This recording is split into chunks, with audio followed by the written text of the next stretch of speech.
Hello everybody and welcome to episode 26 of Ebrius SMP. In the last episode we built this villager sorting system kind of thing, and one guy made a comment on our Discord server and decided it's like villager Tinder, and I really like that idea. So I might put like a sign saying Tinder or something over here, because you basically swipe left or swipe right if you want to keep people. But over here, I have gotten some villagers in. I have a mess of rails, which is going to be for a while until I fill up all the villagers. But over here, we have a farmer that has pretty decent carrot and potato trades if we just need emeralds for now. He doesn't have a really good pumpkin or a melon trade, so I might not keep him in the end. But we have 3 slots for farmers anyway.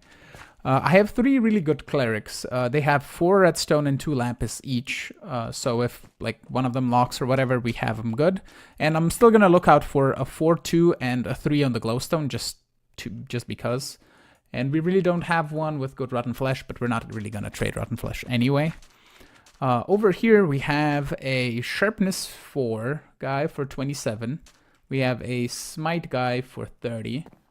We have a Curse of Vanishing for 34. We have a Punch 2 and Flame as well. But we have Flame cheaper, I think. Flame is 16 here, and we have Flame for 12 here, and 11. This guy has Infinity for 15, and this guy has Power 5 for 39. And then over here we have an Unbreaking one, which was the first librarian I actually got. He has Unbreaking for 28. He has a cheaper Infinity, but I'm going to find a cheaper Infinity anyway at some point. Mending we have for 24 now, which is really neat. So we have Unbreaking and Mending at our base if we need it. I don't have Efficiency yet, or Silk Touch, or Fortune. We got a Thorns guy, which is Thorns 3 for 24, which is really neat, which I might actually go buy a couple and I see if I can add them to my armor, but I don't think I can. We have Frostwalker 2 for 40. We have Aqua Affinity for 17 and Respiration for 11. And we actually have a Silk Touch, but I'm going to find a cheaper Silk Touch anyway. And then I labeled all of them on top so I know where they have to go. And I have like all the protections over here, and the Thorns and the Feather Falling, the Depth Strider, the Frostwalker, and then the Affinity and Respiration. And then I have all the things that I need for my pickaxes. So like this is the really super duper important guys. And then this is the less important guys, which is like for the sword and... yeah, this is basically all for a sword, and this is all bows and like Luck of the Sea and lore if I need it. But I have a plan. I've been just manually feeding these guys up here. I have like shulker boxes with potatoes and carrots, and I've just been tossing them in the hole, and I don't want to do that anymore. So what I want to do is over here, as you can see, I dug out a little area, and ignore this iron golem. This is just to prevent the slimes from annoying me from this slime chunk that I glassed off a little bit. But as you can see, there's a little like indication already. I'm going to build another one of those farms that I have on the other side of the base. And I think it should be out of the range of the village. I'm not sure though. I might have to go check how far it goes. Because if the villager here is in range of a village, he's not going to harvest, I think. Or he's going to try to walk to the doors, and he might not harvest that much. But I'll see. I'll see if I need to dig out a bit more and build it over there, because this might not to be far enough away from that guy over there.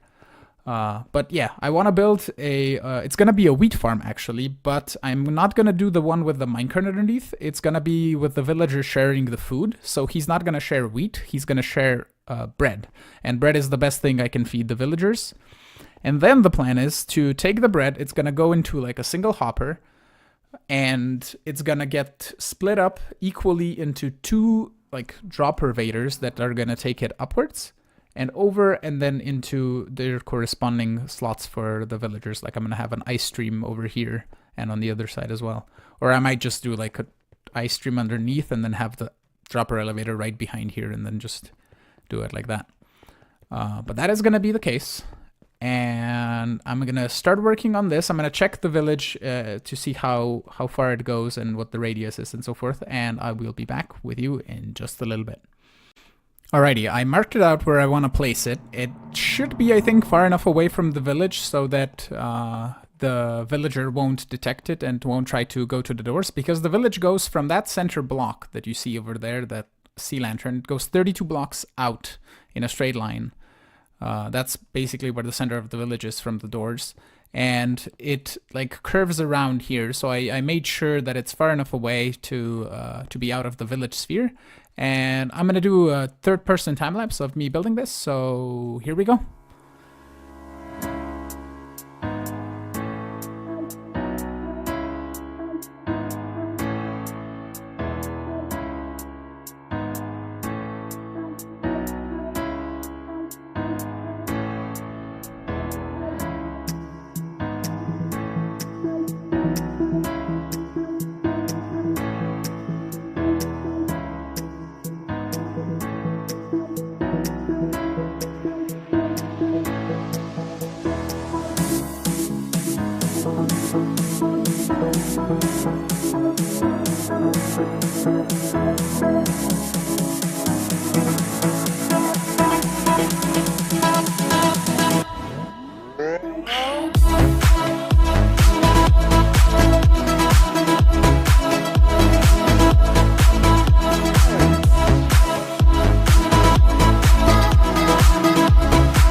So as you saw in the time lapse, I didn't build it where I originally marked it in the clip because what actually happened, let me explain. I built the entire thing, I recorded the time lapse, and then I put the villagers in, and the villager was just standing in a corner and not doing anything because he wanted to get to the village. He was close enough so he could still detect the village over there. So what I needed to do is, you can see this little center marker. I marked that on the center of that village, so on that sea lantern, and then I moved it 100 blocks away. Actually, no, I moved it 64 blocks away because you need to be 64 blocks away from the nearest village, I think, for the villagers to farm. So hopefully, this will do. And I have a slime infestation because there's plenty of slime chunks here. That's why I'm slabbing the entire thing. I believe this chunk, like right here, is a slime chunk. And we need another torch here, like there.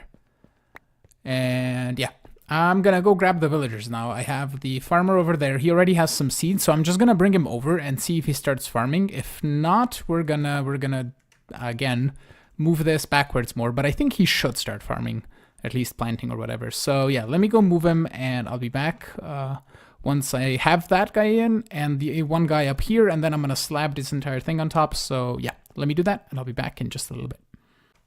Alrighty, the top is all slabbed and he's working. He's doing his job. He was just being a bit stubborn, I think. In the beginning, he was still detecting the village.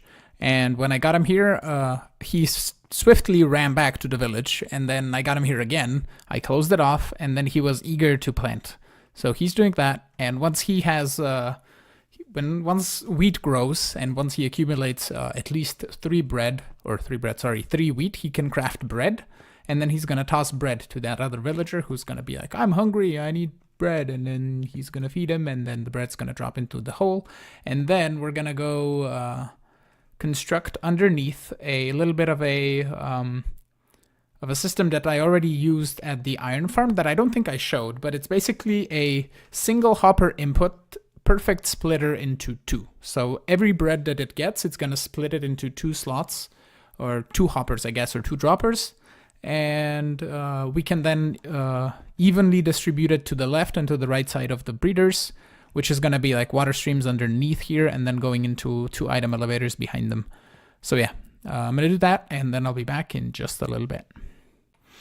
Okay, I have the water streams linked up. They are hooked up to these 3x3 glass elevators with the trapdoors, and those are linked up to this contraption, which is a hopper splitter. So it's gonna take a single output from this hopper, or output, single stream of items, I should say, and then take an output from this comparator, which is gonna pulse this dropper hopper monostable, and it's gonna power this basically hopper clock, which is gonna power and unpower this hopper. So one item is gonna go here, and the next one's gonna go here, and the next one here, and the next one here, and so forth. So it's gonna be like a 50-50-ish. It's not 100% 50-50. There is a system that does a 100% 50-50, but it's not necessary for here, since it's just bred for villagers. So what we need to do is do a comparator here, and a comparator here. And we should have everything working. And then I can toss the rest of the bread here.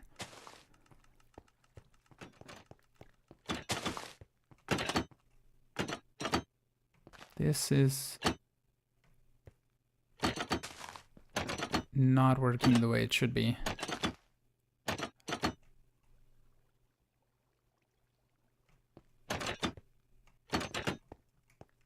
Because this trapdoor is hooked up the wrong way. And it needs to be right here. There we go. Now it's working as intended. Is this one working as intended? It is. Okay. And what I'm going to do is I'm going to take this trapdoor away and put a glass. And do the same thing on the other side, because I don't want to have this opening and closing. So a glass. There we go. So yeah, this is working. And we can go over by the villagers and see if they're getting food. I'm gonna just fly around like so. Hello guys, are you getting fed? Wonderful, sweet. So we now have a infinite villager breeder, and I don't really have overflow protection for this yet. So what I'm gonna do is I'm just gonna either after this cell, it's just gonna drop them into lava or something, or leave them on a magma block or something like that. But I'll get that done in between episodes here. But yeah, the villager Tinder, which I am gonna put a sign up here saying Tinder or something like that, has been really cool. We already have, like, I've just been working on that, and it's produced like 3 full cells of villagers in a little bit, which is really cool. And they're getting fed, and they're gonna keep breeding, and it's all good and amazing.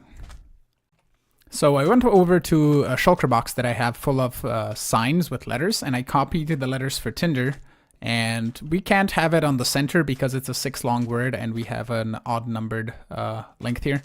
And what I did here is I just put in some glass here so I can see the villagers getting picked up. I don't know if I'm going to keep it, but I need to texturize the wall anyway and maybe do some sort of other design. I don't know yet. But we're getting a lot of villagers, and it's really full, and it's really nice and working with the auto bread feeder thing.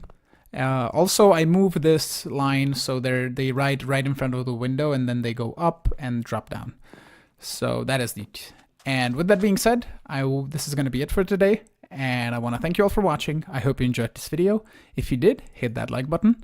Consider subscribing to see more videos. Leave a comment if you want to see something new and amazing, and I will see you in the next one. Bye-bye.